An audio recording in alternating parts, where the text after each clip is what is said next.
Welcome. The Whiskey and Wisdom Podcast again. Back. Episode number 37. This is your boy Bruce speaking to you. And as always, I'm here with my good brothers, Tyrone. What up? Mike, what up? You already know, man. Blessed. I'm blessed. That's how we start, huh? You already know. Got to, man. Especially after the last 48 hours, man. Got to. It's a blessing to be alive, and it's a blessing to have the loved ones and friends with you. So it's staying blessed, man. That's it. I echo that. I'm blessed, man. Just looking around me, and you know, it may sound funny because I keep saying it every week after week. But just looking around me, man, and everything that's going on around me, and it's so close for me not to experience any of some of the things at the level some other people are experiencing. I really mean I'm blessed. I mean, you could turn on the news right now and just hear a story, or go to your social media, see a story. Stuff is everywhere. So I mean it, man. I truly am blessed, and it's a blessing to not have to deal with some of the things that others deal with, and not to take that for granted. But you know, I'm just a blessed individual, and I'm trying to just show gratitude and thankfulness that I don't have to deal with some of those situations, and you know, soon I'll be able to kind of extend a hand in some of those people's lives that are going through some of those things.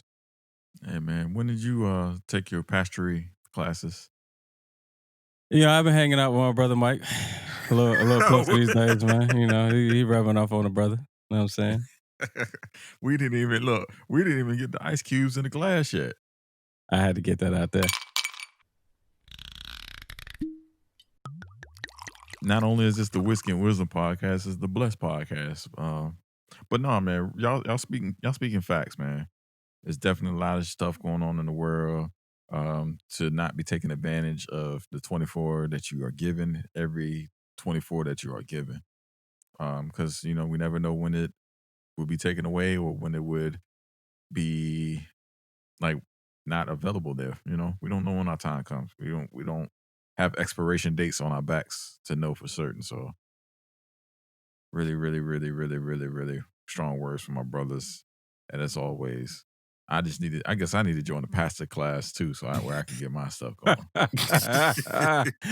Oh man. I'm gonna send y'all the link to the seminary school I've been to to see y'all. Hey, send that link, brother. Send that link. I got you. Yes, sir. Well, I mean, let's see. This week, there's a lot went on this week. We are currently still going through it right now with the Labor Day weekend.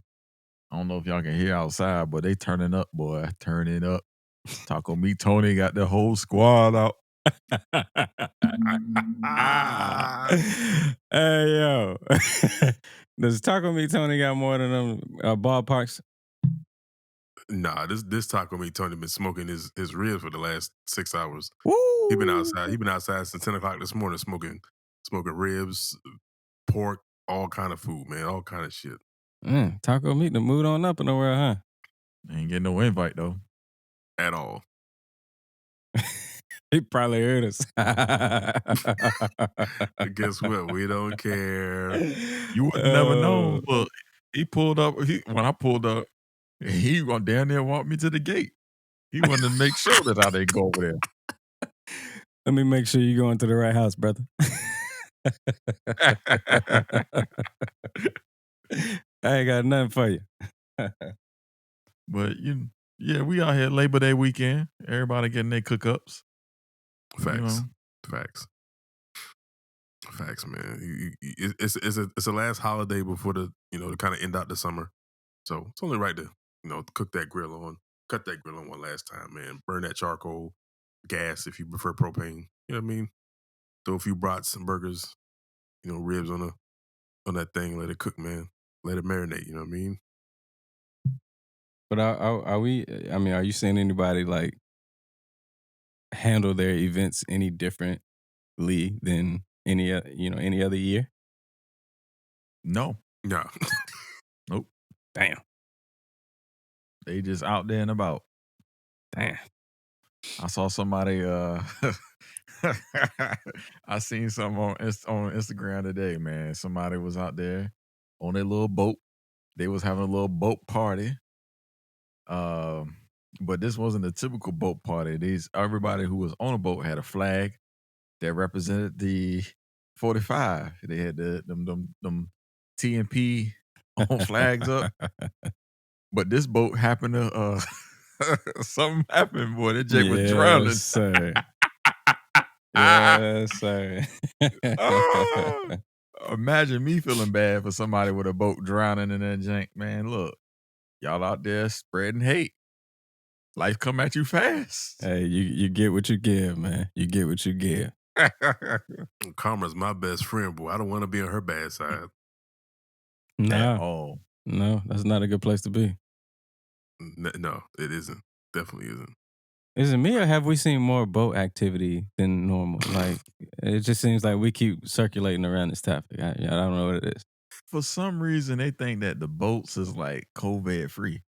Like, that was why I laughed about the boat drowning, because y'all not supposed to be out there anyway. We in the middle of a pandemic, and y'all like, oh, well, I'll go out here on the boat anyway. But you just had to get on somebody else's boat to get pulled out the water because your boat didn't went under.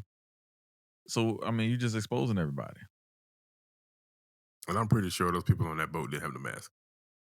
No, of course not. Amazing, man. That's amazing. But whatever, man. I ain't gonna get them too much credit, man. All I'll say is this, man. If you love somebody and they your people that you look after, and they out here just doing whatever, I will give them at least 2 weeks before I go and try to meet up with them. See, that's the thing, though. So, okay, you give them 2 weeks, but what if you seen them in the middle of the 2 weeks? You just got to keep extending the 2 weeks. Yeah, Yeah. Yeah, but who's gonna keep up with all that? Just say no. I am. No, bro. You out here wilding. I ain't. No, bro. I'm good. I got a wife.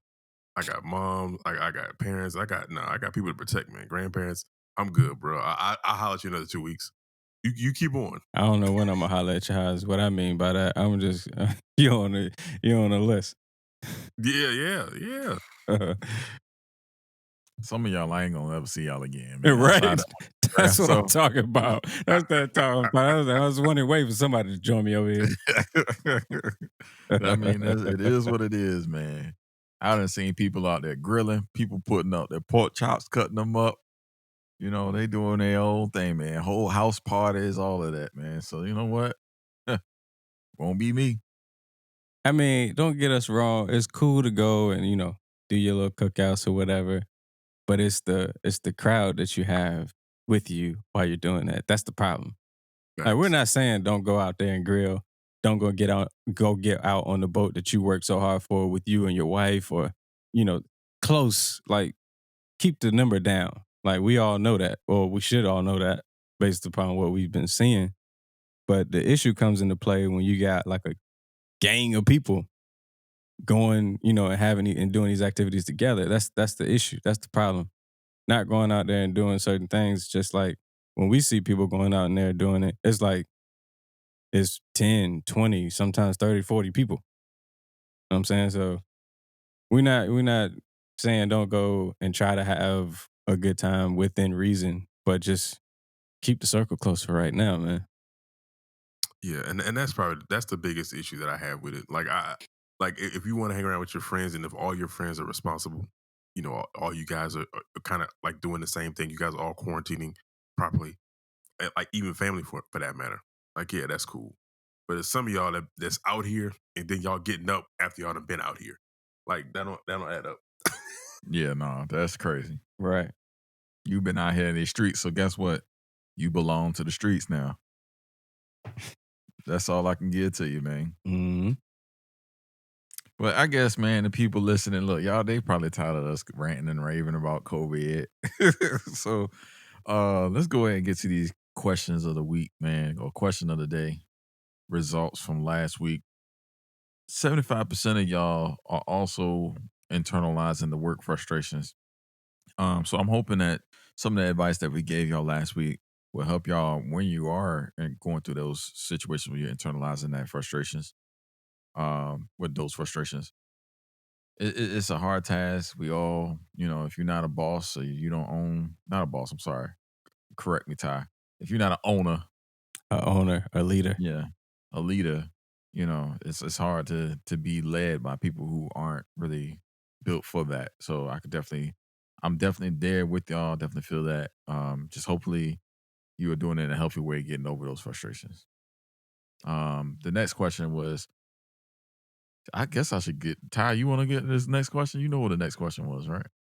Yeah. So next question would be, what are your expectations from Big Sean's new album, Detroit 2? It came out this past Friday, September the 4th. Um, one option was classic album, and 40% of y'all said it would be a classic album, and 60% said they needed some spins to judge, which I can respect that. Um, but for me, I mean, I guess everybody know what side of the table I fell on, just because I'm a huge advocate of Big Sean. So I was definitely on the classic album side just because of the energy and the things that I seen prior to the release. Um, the uh, the visuals, the engagement, everything I seen, it was kind of like leading me to believe that it would be a classic album. And for me, luckily, on the way to work on Friday, well, let me not say luckily. Let me take that back. There was an incident on the highway, and I pray that everybody was okay. I pray that everybody was fine. It was a really really bad crash. All that were involved, I really really pray that you guys were okay. However, that led me into being able to hear it on the way to work. Um, and I got to listen all the way through, and I didn't really have the urge to do any skipping. Obviously, one time through is not enough. You wanna listen to it more than once to give its due justice. So over this whole past weekend, I've been giving it spins, and I have not, me personally, had the urge to skip even skits still to this day. So I want to open up the floor to my brothers to kind of give their take on the project, if they got a chance to listen to it, what they thought about it, and so on and so forth. Well, I ask you this because before we give in our opinions, you're the Big Sean correspondent. So I only find it right that we kind of pick your brain about your experience with the album so far. What's some of the things that kind of stood out to you for the album? Um, I don't I know know. if it. Well, hold on. Before I you don't even know. get there, I know what I want to ask. Look, All right, go ahead. how much merch did you buy? Jesus, man, too much, too much. I bought too much. Do you know what? I like the way that he wrote everything out. It wasn't like here's everything on day one. He kind of kept you engaged. This goes back to me believing that it would be a classic album before we got a chance to hear it. Just everything up to the rollout, like how he was giving us content, how he was giving us merch, how he was releasing it to us. To me, it just felt like, man, like this is that one. Everything is seamless. Mhm. So he gave us a couple of pieces in the beginning, um, which related to Detroit 2, just only Detroit 2, just the album cover, basically. It was based around the album cover. The second release was some Don Life pieces. And then the third release was a little bit deeper into some of the things that you'll listen to or hear. For example, he has a trackless shirt, long sleeve, which is dope. And he kind of highlights some of the tracks with a t-shirt. So yeah, I'm just gonna say I bought way too much merch, but I respect it, and for me it was something that I've been waiting for a long time, anyways. So I was kind of waiting for the opportunity. I just didn't know it would be this grand. I will say I have to commend Sean on his rollout for this album. I don't think I'm not gonna say I don't think I've ever seen it before like this, but the way he did it for him, I thought was perfect, and I thought this was more Sean than anything else with this particular album release. You know, I kind of feel like he really did his thing, and the merch was amazing. Just the way he did it, his style and of a sense of fashion. So I definitely commend him for that. 100%. I do want to ask you this though: what's your favorite tracks off the album? I'm gonna open this to both of y'all, but I want yours first since I know you've been waiting for this moment. Mm, I can't give you one. Give me your top three. I can't give you one, but I can give you some that like I went back to. Lucky Me I'm is there with you on one. that one. Yep. Um, Guard Your Heart. That's probably my Uh, favorite. man, I gotta really pick another one. Uh, I give you Harder Than My Demons because I can relate to that one, even though it was a Mm, single that was dropped off before we got the album. Mm. okay. Okay. Bruce, what about you? If I had to give you three, all right. If I had to give you three, Lucky Me, Wolves. Oh my Wolves is god! definitely gonna be going crazy. Oh my god! And Guard Your Heart. Again, we need to get some love to Wale. He really went Definitely, off. definitely. I think those are my ones. Yeah, yeah, I'm kind of like y'all, man. It's hard to pick three, but I would agree with Bruce. Those are probably my three. I might even take out. I might even take out Lucky Me for Deep Reverence, Ooh, yeah, just because of yeah. the production was amazing, and then just Sean and Nipsey together, you know. But Guard Your Heart probably might be my favorite track on the whole album Guard Your Heart because of Bruce. is up there. Because It's of up there. Bruce's point, like we got to give Wale a lot of respect. Like he like the way he just kind of came on his verse. I don't think people really understood the hidden gems that he dropped in that verse. There was a lot of stuff in that verse that you got to unpack, and you got to listen to it more than once. You Mm-hmm. can't listen to it once and just catch it. Like it was a lot of stuff to unpack in that verse, and even what Sean said, you know, Mm-hmm. just kind of and then Anderson coming on doing his thing with the ad libs and the melodic flow that he has. It's just and then Wolves is kind of my Wolves. Wolves would have been the track of the summer if it had dropped back in June. It might be the track of the winter though. I don't know. Yeah, You know what I mean? I think I think each one has Yeah. a season. Yep. You know what I'm saying? I think each one has a season. That Wolves is hoodie and bubble jacket weather, boy. Hey, bro. Yes. It's got to be cold. That's that perfect Detroit weather. Yeah. Yeah. I Yeah. tell you this, man. Look, Sean really put together his best attempt. I would say Mhm. this is his best attempt of an album that he's put together, and that's major for somebody who has the albums that he has. There was no wasted feature. There was no wasted beat. He even had a couple of switch ups on the beats. Like I Mhm. look, not Mhm. the dick ride, but he definitely did his thing, man. Congrats to him. Congrats to Hit Boy. Congrats to Key Wayne. Yep. Kanye also helped on this producing. Somebody that Sean gave major credit to on the executive side. We definitely got a lot more insight about Sean and who he is Yeah. from this album Yeah. than I think we've ever had before.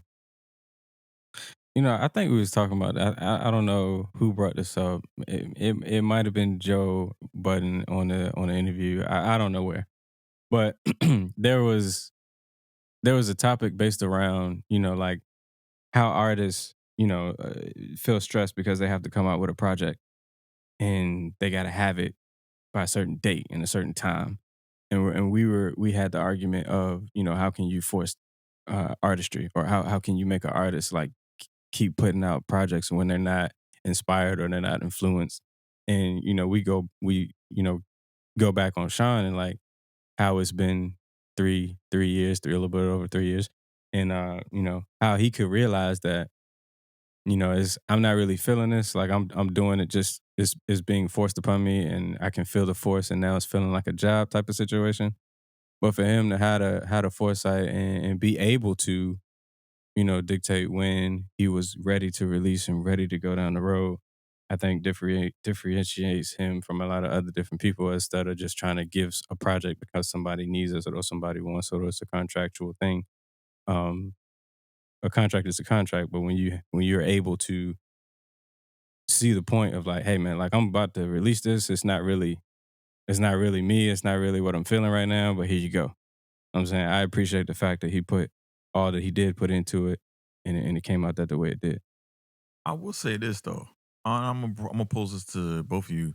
Do you feel like the artists of his tier, the people that's in that tier, the Cole, the Kendrick, the Drakes, do they seem to work at that same time scale? Except minus Drake. Take Drake out of that. But they seem to work on that same time scale together. Hmm. Because we're expecting Kendrick to be dropping any day. Um, last Kendrick album was 2017. It was Damn. The same time it was the last Sean Hmm. album.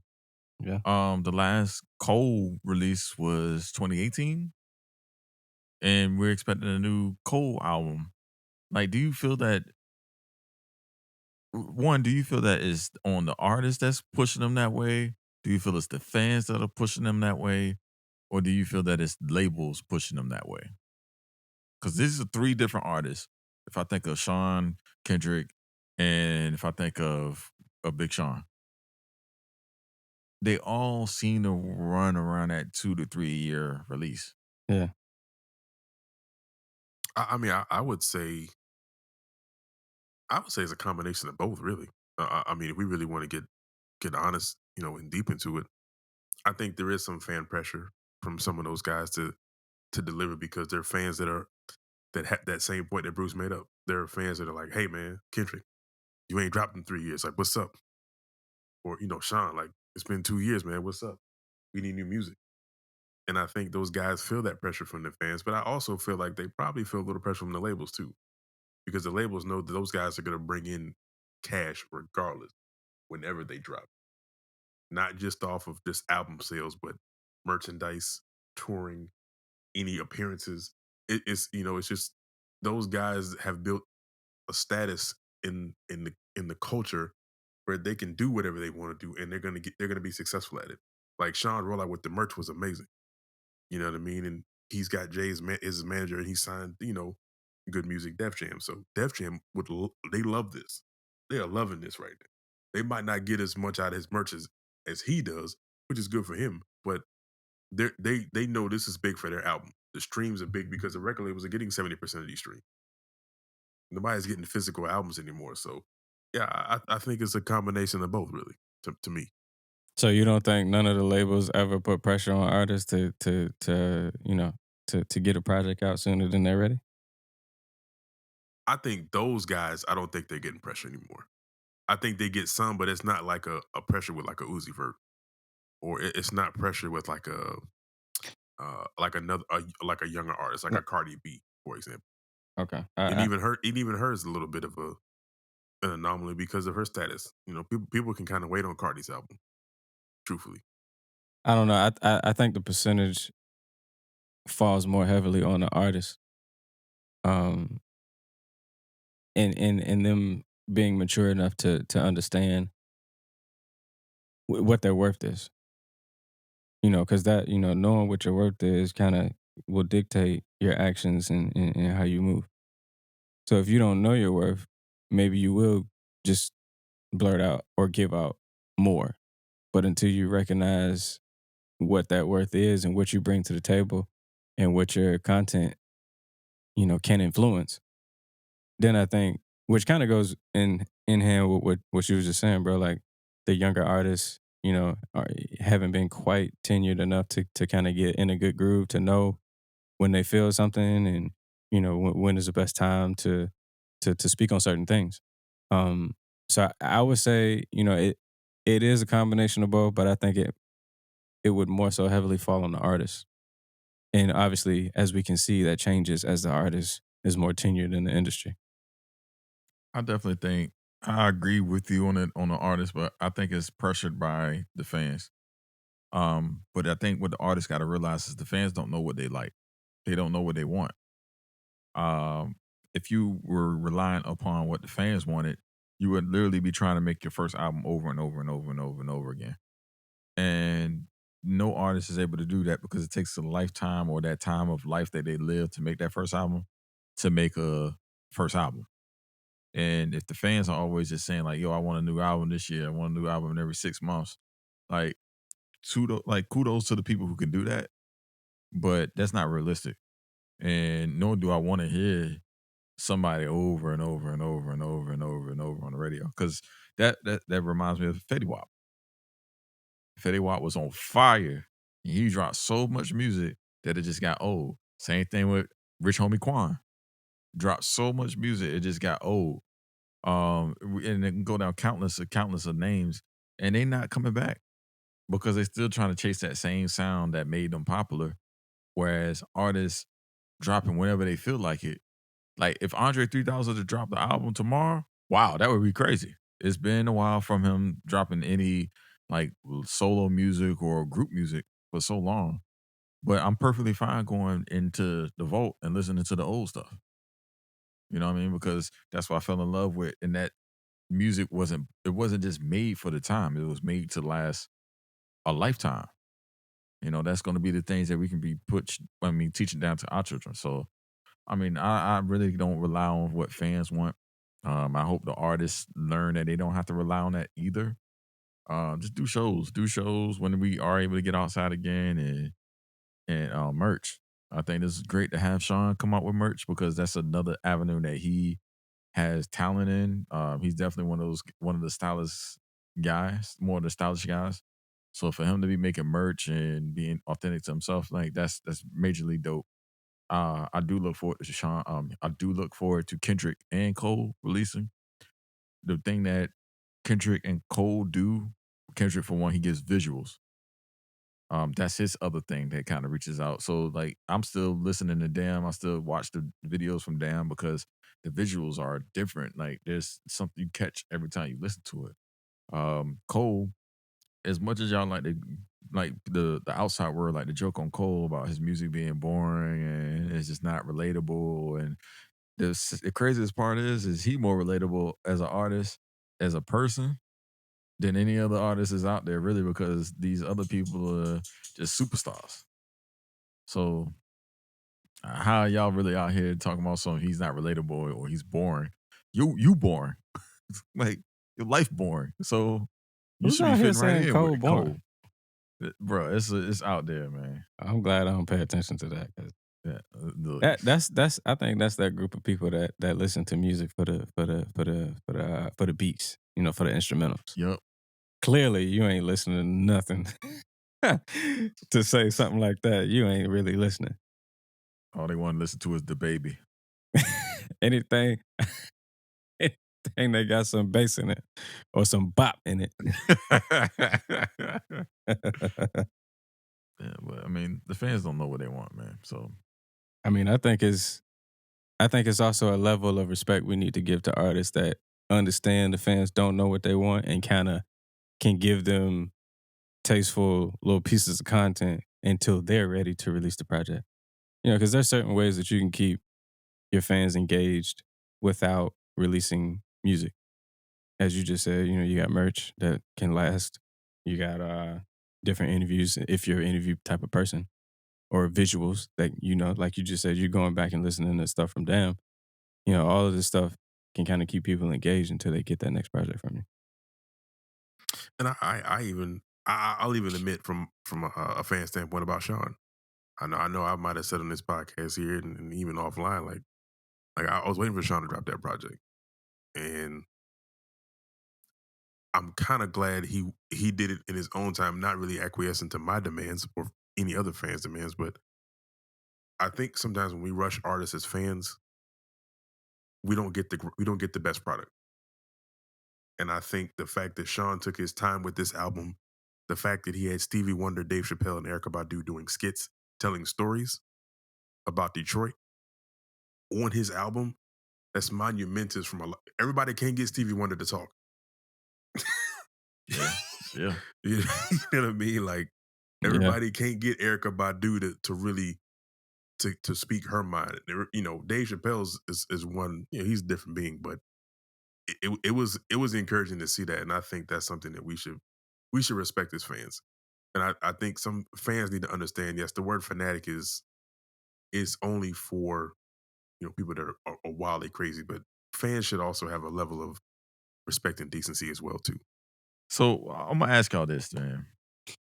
Um, Sean just released. Sean put out some singles or some quick samples before this came out, but there was no push for a radio sound, no push for like that thing that had to be ringing off before he released. He just kind of put it out. Um, are we at that point where radio relevance is over or getting to the point of being over? Um, I asked this one for a couple of reasons actually. One reason I asked is the Radio Rock and Roll Hall of Fame put in the Breakfast Club and Angela Martinez and they put them in the Hall of Fame. Sway. That's one thing you usually don't get recognized until it's over. Another thing is the current beef with Joe Budden and Spotify. He's been putting out a lot of gems are being put out there, and a lot of things are being happening in the background, and nobody really has conversations but them. Um, like for instance, right now they kind of mentioned it on the last one about the radio companies are now buying, not radio companies, I'm sorry, the music companies are now buying ownership to like the TikTok artists and the social media people. You know, they making avenues in that lane, not pushing for radio. I mean, for the past couple of years, there's been a playlist. Like, it's the radio ain't breaking nobody no more. So, do y'all think that right now is it's over for the radio, or we've at that point where it's been done and they just don't recognize it yet? I don't know that some of them don't recognize because I mean I see some radio stations that are heavily involved in social media platforms, so they're trying to stay relevant with like snippets of what they talked about that day or whatnot. But I mean, for the most part, I mean, even the cars that they're manufacturing these days aren't really, uh, in support of the radio. Like every newer model car I've been in, up to today's date, I can plug my phone in. It's gonna pull up my library, or I can get in it and program it to my phone. So when I jump in, all I got to do is press play on whatever song I want from my own library. And I don't really know many people that listen to the radio outside of myself. Like I'll give certain radio. So I give DL Eagley a couple plays on my way home just to see what he's talking about because he talks about a lot of substance that I can relate to or whatnot. But like Tom Joyner even is not even he left.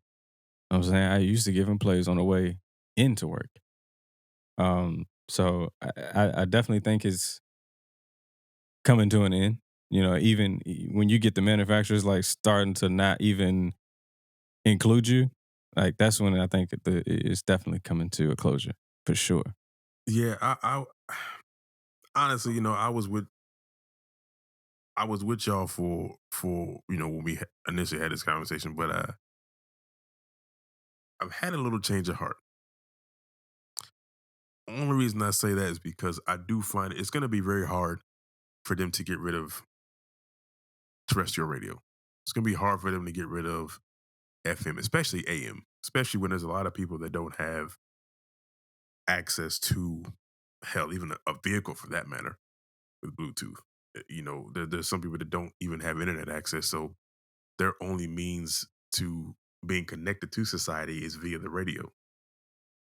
So I would say I definitely agree with you guys. At some point, it is going to go away. How soon, that I don't know. I think, and that's the biggest thing. We don't know when this influx of modern technology cars are going to take away from all the other vehicles that's out right now. There's still a lot of people driving a bunch of beat up cars. Hell, I'm driving one of them. My car doesn't have Bluetooth in it. You know what I mean? So I still have a CD player in my car. I think it's going to be one of those gradual things like they did with the cassette. and kind of almost what they're doing with the CD player a little bit. So it's going to be a little different just with how they're doing things and things like that. So we'll have to see, man. I it's going to be tough because NPR, uh, sports radio, it's still prevalent, even though it's on terrestrial AM and FM radio, but it's also now on satellite radio. It's also now on internet radio. So I, it's going to be tough. But I think the impact that radio has on music artists, I think that is dead.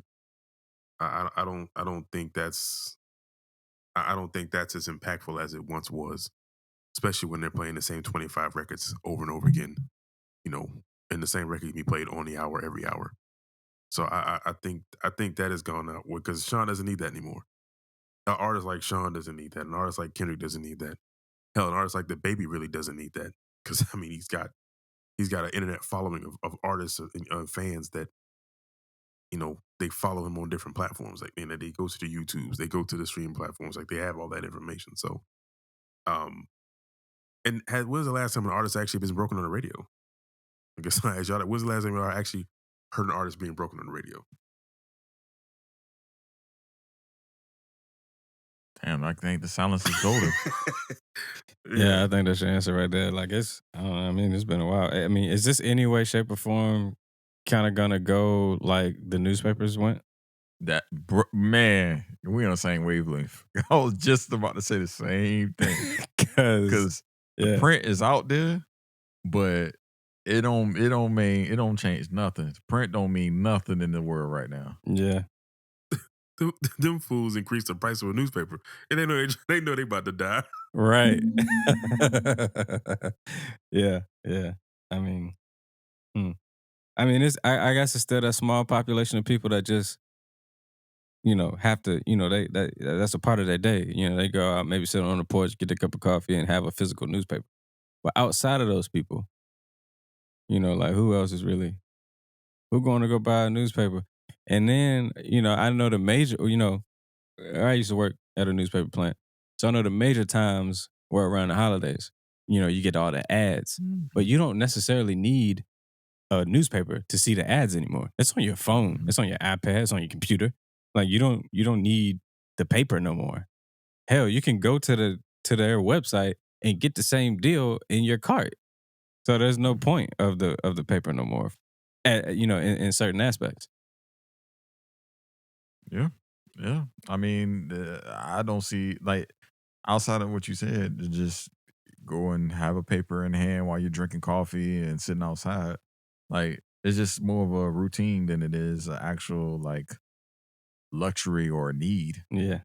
I'm pretty sure that person who's sitting out there drinking that coffee, they understand that, that news is outdated and they probably just really reading it for a take and not really reading it for like information, like new information. Right. It's weird too because like my grandparents still read the newspaper, and they're I don't want to say an anomaly because they're 90 years old. They don't have access to internet. They have the ability to get it, but they don't use it, so it's not a necessity to them. It's not something they need, so they still read the newspaper to get all their news, or they watch TV to get their news on nightly news, 6 o'clock, 11, things of that nature. So a newspaper to them is still vital, but there's not many people like them who are still around. So like you guys, were saying, it's going to be hard to people of our generation don't read newspapers. Hell, I'll go on limbs. A lot of people in our generation don't even read. Yeah, I'm about to say. We still looking at. If you want to hide something, put it in a book. Put it in a book because all we're looking at is pictures.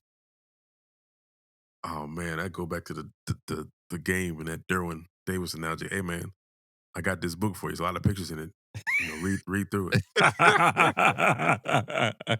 They don't even read the Instagram captions. Yeah, all they doing is double tapping. They don't give a damn about them captions. Hey, like, hold on, how long is it? Oh no, that's too long. How Twitter increase the amount of characters you can put in a tweet. They don't read the regular amount. Come on, man.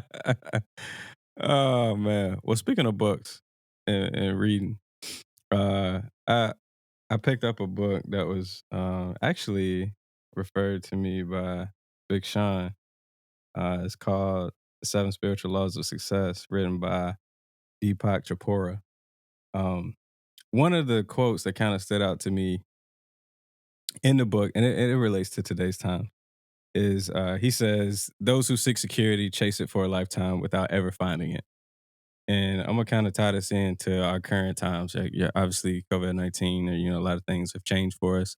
There's a lot of unknown and unforeseen territory that we just get anxiety about, especially those of us that are secure in, a daily paycheck, which is a necessity. But there's another mindset out there that I'm not going to work for a check every 2 weeks to be secure. I'm going to embrace the unknown and turn it into opportunities. So I bring the question up as to, you know, how do we convert the unknown into opportunity? What does that thought process even look like? Is it meant for everybody? Obviously, you know, that's probably a no. But, you know, if you aren't an owner, you don't want to own nothing, you're not a business owner, that's not even in your mind. Like, how do you even just on your level convert the unknown into opportunity? Oh man, that's well, you said a mouthful. One. Um. Oh man, that's a good question. Like, I guess you really have to think about what do you want out of your life. How much do you value? You know that your life does mean something. That your life does matter. How do you want your legacy to be when you leave? I think can be kind of alluded to that. Um, and even if if it's simple as just I want to make sure I support my family and friends, and when I leave, that they're in a better position than while I was here. Then that's admirable, and that can drive people to do something great, whether they know it or not. So I really think a lot of that has to do with with your inner self and how you value what it is you really want to do. Um, I feel like we have to. I feel like we have to kind of look into things a lot deeper, especially with COVID-19 now. There's a lot of businesses that have went under with this pandemic because they were either too stubborn to pivot or they didn't have the means or resources to pivot. So there's a lot of opportunity right now for people that see a niche in something. And actually, Damon John actually reposted a video that I saw on Instagram this morning about this lady that made these surgical masks with designs on them. Everybody in Shark Tank laughed at her, and they said they didn't see a reason why she needed to do this. They didn't think it was going to be a market. And he actually, in the post, kind of came out and said, "Yeah, I guess the joke was on us. Like we messed this one up. We should have, we should have looked at this lady and said, oh, she's got an opportunity. Albeit, yes, a doctor might want a specialized mask, and it may be a little niche market. But now she's making a little bit of money now because everybody in the world is wearing masks. And quite frankly, we have no idea when this mask mandate is going to lift up. It's going to be for 5 years, 10 years. It can go away tomorrow, but we don't know. So if long as she's continuing to make masks and making them to fit people's personality, people are going to wear them, especially if they're forced to wear them to be able to contain this epidemic that we're in. So, sometimes you can't laugh at people's ideas or inventions because you really have no idea what they're in their mind or how they feel or where they got that idea from, where it derived from. It could have been a spiritual intuition. It could have been something they might have looked at and researched. You just don't know. So I'm gonna ask y'all this then. I mean, you had some good points on that, Mike. Do you think that the perfect opportunities is like out of necessity, or do you think it's out of like want? Uh, Mm, I think it's got to be both. Uh, Me personally, because I think sometimes some of the greatest ideas are built out of necessity, especially when your back's against the wall or you see a need for it. And I think sometimes some of the best are created out of wants because of just a wanting to better society. And sometimes that one of just bettering your pockets can kind of foster a genius idea too. You know what I mean? Yeah, yeah, because I mean, a want could be negative and or positive. It just depends on what side of the fence you're on. Because you can want stuff for a negative reason, but I think when it comes from a positive place, to give some more insight, when you want to help people or you want to bring about positivity with whatever you're trying to sway these or influence a consumer that they need a product or a service. I think when you're in that space of like, hey, I know you need this, but it's coming from a positive place because I want to help fix an issue or help fix or make you more efficient or help you influence you to be a better person, get you in a better mind space, whatever the product is. I think once it comes from that, but I think you do need both. I mean, you got to realize what the consumer is in need of and what you're wanting and have your heart and soul into preparing, because anybody can throw together something to sell or promote. But when it comes from the heart of a place of like you're not feeling like you are working or you're not feeling like, I can do this thing as long as I want and I never get fatigued from it. I feel like when you're in that space is more of a calling, is more of because the book, I don't want to discredit the book and only give this one thought from the book. It goes a lot deeper of, into things like not being judgmental, meditation, keeping a positive mindset. This is just one thing I pulled from it that I thought, was relatable to today. So if you get chance to pick up the seven spiritual laws of success, please do that. Please read it. There's a lot of other things that are good that you can utilize to enhance yourself or open your mindset to other things. But back on topic, I just feel like you do need both, as Mike just said. But as long as it's coming from a place of organicness and positivity, I think it will transpire over to the consumer a lot better and be more successful. Do you think that all right, so you kind of stumbling onto some good stuff right here. Do you feel that success, like what defines as success? I mean, can be defined in many different things. It just depends on the person and what their motivation was when they created whatever it was that they created. Okay, so like if the book is telling like, the law of success and the unknown. So the other part of unknown is what the measure of success would be.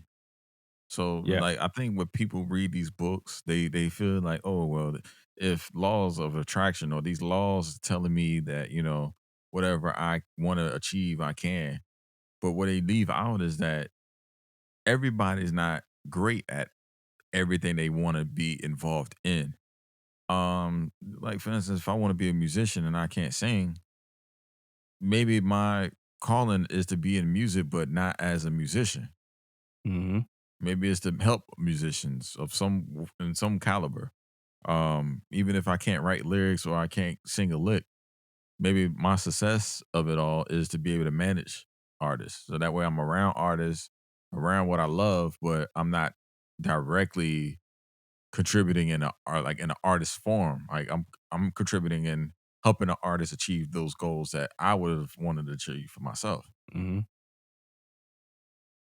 No, that's real, and I understand that because like you just said, you can have a person that wants to say, "I want to be in music," but the goal of what I think the book encompasses is trying to find out what your calling is, trying to find out what is it that you can bring to the table that is nothing that you have to put a lot of effort to. Because I think what a lot of times what we do is we're trying to create something that's so grand and so big, but we're putting all this effort into it. But if we just really take a couple steps back, it's really simple to figure out. You got to do some digging, you got to do some soul searching to figure out what it is that you're good at, what it is that you love to do. And it doesn't always mean that you have to be the owner of the building or you have to fork over all of the money, but you can be involved in this activity and feel like you're like giving effortless effort, but it's like amazing and people love it and people will do anything for it. But And and you speaking onto something that I talk about with that is everybody's not meant to be the owner. exactly. But Yeah. you can be like, just because you're not the king don't mean you can't be a kingmaker. Right. Right. Like, I think that we don't give enough acknowledgement to the people that's like, what's my man name that used to work with Nas? No, that still works with Nas. No. He worked with Reebok and Jay-Z Oh, and Steve Stout. Nas. Steve Stout. He's not Jay-Z or he's not Nas, but he's helping create these kings. You know what I mean? Like he has a calling, but he's not necessarily the owner of the building. Right. And I And think that's the key though. I think that's the key. Like figuring out where you fit in. Like not trying to be the man all be all, the woman all be all, but understanding what it is that you can bring to the table that no one else can. Because we all have something that we do really, really, really well that someone can't do as great or even at all as good as we can. And it doesn't always have to be the leader or the face of the franchise or the main guy or woman, that's leading the ship or whatever the process or project is. It's just figuring out what is inside of you that you can bring to the world. yeah, I agree with that. Steve Stout is a perfect example because Steve Stout has put a lot of people in different positions to market to for different companies that you wouldn't think would be a great match. Like putting Pusha T in a McDonald's commercial was genius because you wouldn't think a dude who has a song called "Grinding" would be the face of a Happy Meal. You know what I mean? Him putting Drake in a Sprite commercial. Where Sprite has been kind of more they've been more hip hop, cultural, centric for a while, but throwing Drake in a commercial and kind of giving it a little more of a level of notoriety, I think that was big. And I'd even use Joe Budden as an example, just because of the fact that he started out as a rapper. He started out with a successful single, but it seemed like the label wanted him to do something else, and he wasn't going to acquiesce or succumb to their demands. So he decided to put out music on his own. And that way he ended up getting out of his deal and start releasing a few projects independently. And then in the midst of that, he was doing radio, which was kind of a hidden talent that he had that he didn't realize at the time that people really wanted him to see him do. And the record label stopped him from doing that. So then he cultivates that passion into what he has now, which was State of the Culture. And now he has a world renowned podcast that's the number one podcast in the world, a hip hop podcast from a hip hop dude and his friends. So those that's an example to me where it's like he found his calling at some point and went back to it. He was like, you know what, this is what I really want to do. And he said that he's made more money podcasting than he ever had making music, which is crazy to me, but that's what you do when you love something. You end up you find something that you love, and it rewards you when you actually do something that you're putting your all into. And honestly, to us it seems effortless, but to him, it's a lot of work to those guys, and they tell you they have no problem mentioning it to you. That's a good pull. That's a good pull of the Joe Button too. I think we've been talking about Joe Button too much. That's why I don't want to talk about him no more. No hating, but I'm just saying. Nah, I'm with you. I'm with you on that. I'm with you on that. His ex has kind of been under a little bit of heat uh, recently. Tahiri, Oh Lord. she I was scrolling, I was cruising through the timeline on Instagram last night and noticed that she put a little video up, a little promo video up of her reality show that she's on, Marriage Boot Camp, and a lot of people were in her comments, man. I mean, people were dragging her in the comments, man. Women, and it was women. It wasn't men. It was women that were like, oh, you did Vado wrong, and you initiated the whole thing. And reading those comments, I was hurt for her, but I was also hurt for the women that feel like, oh, you instigated this situation with the man, and you took him to this place that he shouldn't have gone to. And that's never to kind of give him any pass or anything like that. But, I want to bring this up to you guys, and I want, to ask you guys this question because it led me to go down this road and this path of, what happens to the accusers when they falsely accuse anyone of rape or sexual assault. What do any of the accusers have you know any accusers have any accountability in that situation? Because I noticed a lot of people were taking up bravado in this situation, and albeit it might have been edited that way, we don't know because we weren't there. But you know he was wrong for what he did. She also didn't take any accountability for her role in that situation. He still shouldn't have gone to those lengths. But what happens when that role that the man doesn't do anything at all, where he's an innocent bystander in a situation, and somebody falsely accuses him of something because he was just there at the time, or they have animosity towards this person, or they just are prejudiced about somebody because of their skin color. We've seen this with Emmett Till. This is historically been part of our culture where us as black men have been falsely accused of this.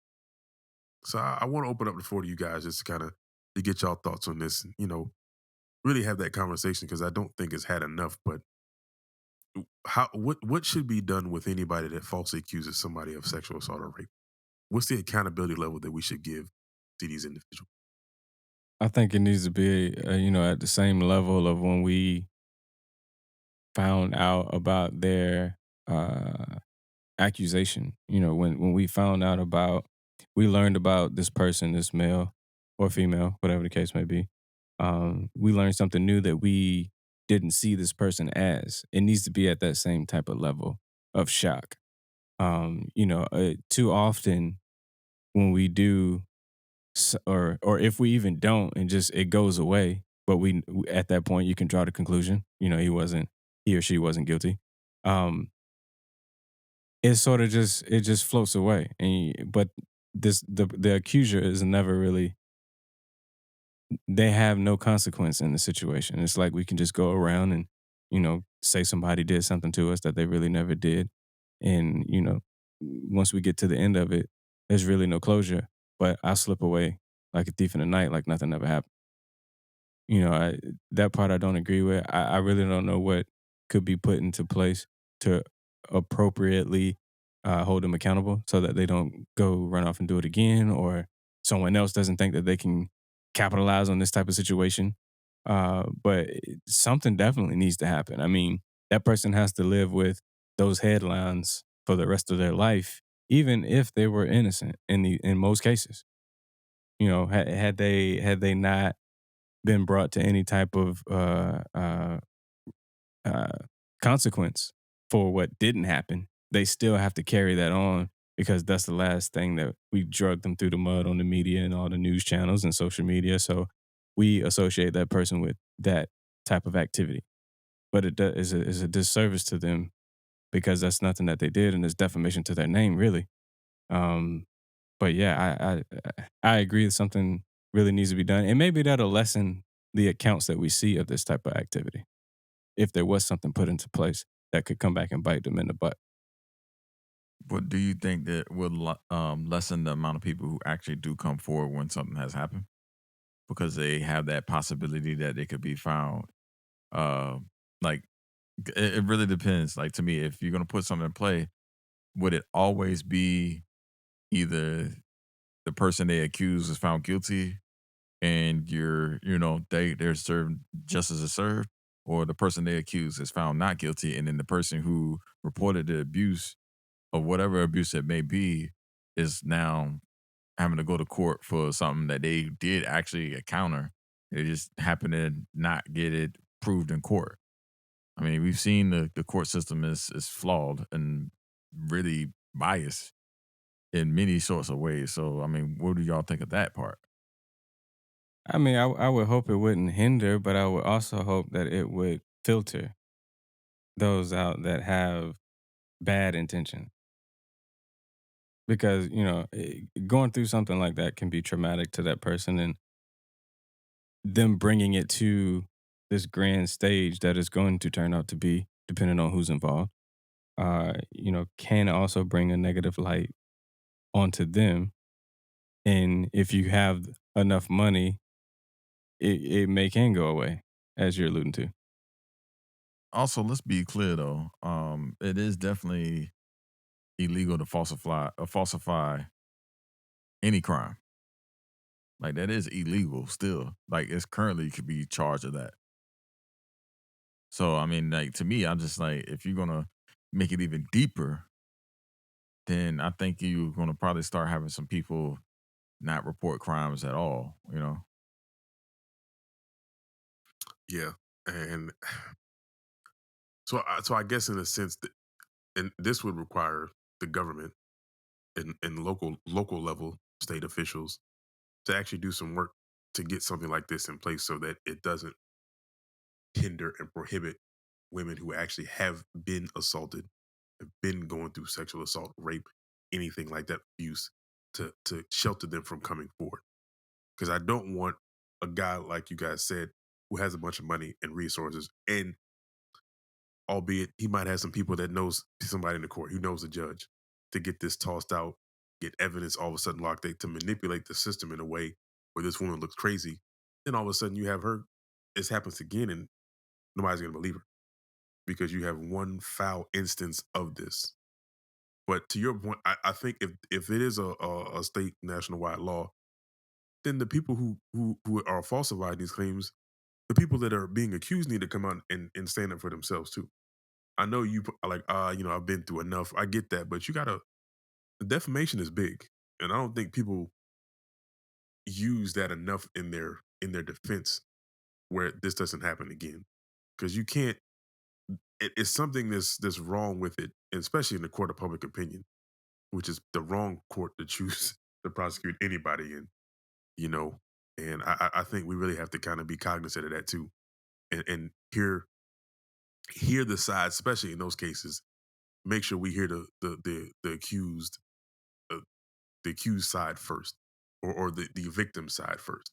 We need to hear that, make sure they got all the details, all the information, all the facts. And then if things don't add up, or they're not, even if everything is there and it's still not the same, then, male or female, then we need to make sure that that person understands what they've done, and at least kind of like, hey, this is something that's not right, and have that.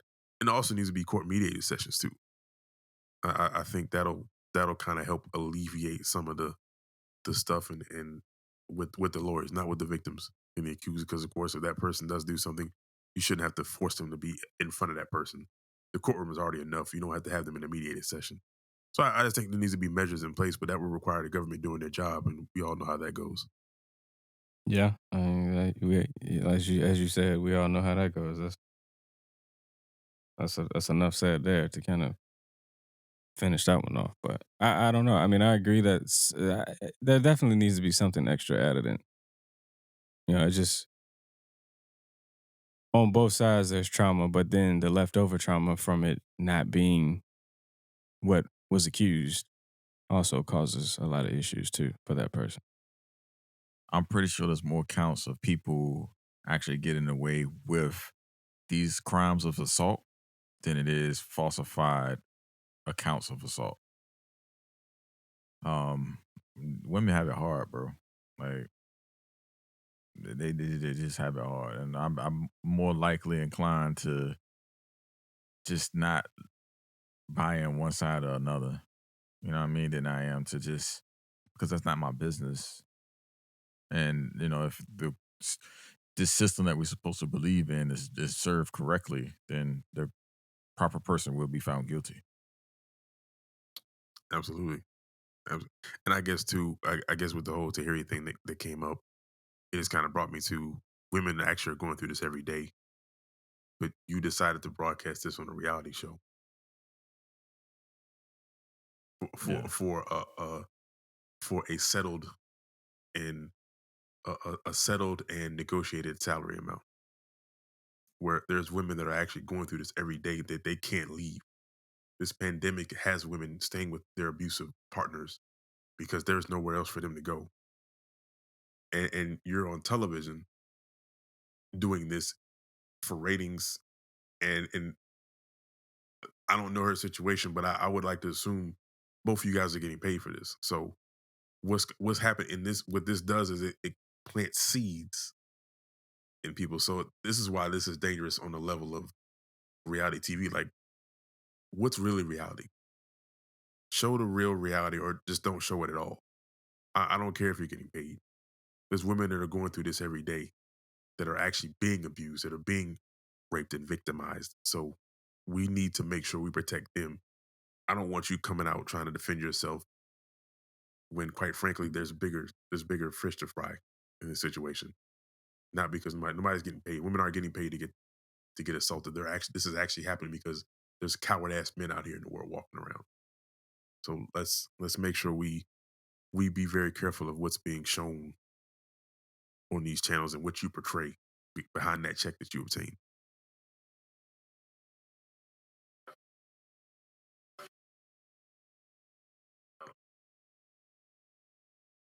Yeah, yeah, I agree. I agree. So that was it, man. I ain't mean to bring the podcast down. My bad, guys. Nah, you can bring it down. I mean, these are topics that need to be discussed and need to be, brought to awareness so that we can, um, be of assistance where we can, with what we have. So, unfortunately, they always, happen to be on the negative side, but also when you are standing up for someone that in a certain situation can't stand up for themselves, I think we get a lot more um, happiness and gratitude from that situation versus some other things we could be talking about. Yeah. Adderall. I mean, I feel like I got to put something in there to dang. Yeah. Man, but I mean, I think we came to the bottom of this glass that we had tonight, man. Anything else y'all want to talk about or say before we go ahead and close out tonight?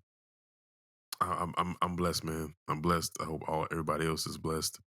Hope you guys are staying safe. Hey, song coming out next week. We got y'all covered. For sure, for sure.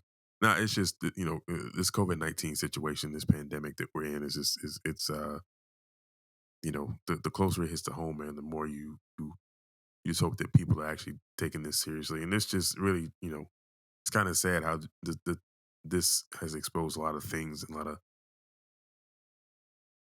lot of personality and societal issues that we've encountered on a daily basis, but we don't see it thrown in our face on the forefront every day in the news. And this is starting to show, and people are losing family members, losing loved ones, and this is separating people from their families. So I just want to make sure that everybody's staying safe in this time, man, and just protecting yourselves, and most importantly, protecting your loved ones, because this pandemic isn't going anywhere anytime soon. So we've got to do our part to make sure we kind of get rid of this thing. Yeah, man. Just, continue to reach out to those in your circle, outside of your circle, and let them know that they're loved, let them know how you feel about them, let them know, anything that you want to tell them, you know what I'm saying? Like, I also hate to say, but it is a fact that, as we stated earlier in this podcast, we don't know when our expiration date is coming. We don't know, if tomorrow is going to be promised to us or not. So if there's some type of situation or something that's heavy on your heart, on your mind that you're dealing with, it's easier to face that demon, man, and face it with your heart, not with your frustration. Bring your heart to the table when you're having these type of discussions. And I guarantee you'll come out with it on the top end. And even if you don't, you left your heart out on the table, not your frustration. You don't want to leave a situation frustrated, but at least you coming into it and you're positive about the outcome and whatever happens from there. you got to let those chips fall the way they may. But always approach the situation with positivity. Love on the loved ones. Send them a text. Shoot them a call. Stay COVID free. Do whatever you can to protect your space, man. Protect that energy at all costs. Indeed, protect your energy, man. All right, so last couple of things I'm gonna say. Um, investigate, be curious, be intrigued, on everything, man, and anything, because you never know what your calling is. Also, if you're gonna invest some time into somebody, make sure that you can vouch for them. Whether it's invest time, money, whatever it may be. Don't just be giving out money or time into people that don't give money, or not even, they don't even got to give money to you, but they, wherever they do with their money that you invested in them is going to impact somebody else. So, just make sure you're investing in the right people. A lot of people in, not to bring up Joe Budden again, man, but he definitely closed out his pod this week with a lot of people out here do a lot more for Mark Zuckerberg than what they would do for themselves. And that kind of hit home, because there's a lot of people out there that they in these hives and give these people this energy, and they fight these battles for these people. And those people wouldn't fight no battle for you. They don't give a damn about you. They actually doing it. They're doing the opposite of what you're trying to do for them. You trying to build somebody up and they trying to tear people down. So definitely make sure that you are putting that energy in the right place, man, because everybody get a 24. We don't know how many 24s we get, though. So make sure you're using them wisely. And as always, you know what I'm about to say. Wear your damn mask. If you need a mask, hit me in the email. I'll get you one. But you got to wear it, man. Got to wear it. If you don't believe in it, that's your prerogative. But at least respect people enough to allow them to get through their day, because that's what they believe in. You know what I mean? Like, people got homes and families they gotta go to, and you putting their in danger just because you didn't believe in something or don't care for it. And it's nasty. It's disgusting. It's selfish, amongst other words. Just wear your damn mask, man. You in a public place, wear your damn mask. That's it. That's a fact, guys. And with that note, we thank you for listening to the Whiskey and Wisdom Podcast, episode number 37. Please, please, please, if you guys can, and we know you will because you love us, go subscribe to all the streaming platforms that we're on. Spotify, Whiskey and Wisdom Podcast. Apple Podcasts, Whiskey and Wisdom Podcast. SoundCloud as well, same name, Whiskey and Wisdom Podcast. Also, make sure you follow us on our social media accounts. Instagram at Whiskey and Wisdom, Whiskey and Wisdom Pod. And then also on Twitter at Whiskey and Wiz, WISD1. Also, make sure you go subscribe to our YouTube page as well.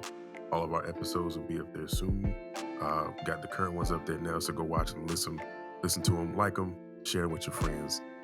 The Whiskey and Wisdom Podcast is the name. Subscribe now. And again, thank y'all for listening, because listening is learning. And a closed ear can't hear any wisdom, guys. Until next time, for my brothers Tyrone, Bruce, and myself, Mike, with the Whiskey and Wisdom Brothers. Y'all tap in. Peace. Peace. Peace.